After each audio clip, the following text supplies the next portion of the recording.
आहुरी 3 दिन भिजिब ओडिशा। बाहुड़ारे वर्षा संभावना 6 जिला को अलर्ट जारी। भुवनेश्वर 5-7 आसंता 7 तारीख पर्यंत राज्य में वर्षा प्रकोप जारी रहिबो। तापरे मध्य सुखिला पाग संभावना कम। आसंता 3 दिन काल राज्यर विभिन्न स्थान में प्रबल वर्षा नहीं पाणीपाग केन्द्र आकलन करिछि।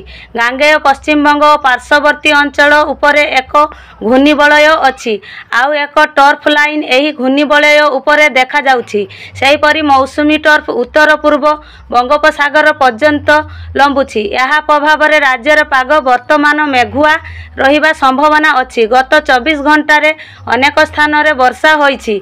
आज बाहुड़ा यात्रा रे राज्यर अधिकांश स्थान रे हालुकारु मध्यम धरण वर्षा होई पारे। मयूरभंज, केन्दुझर, सुंदरगढ़, झारसुगुड़ा, संबलपुर, देवगढ़ गोटे 2टी स्थान रे प्रबल वर्षा होई पारे। पवन सह घड़घड़ी आशंका भी अछि।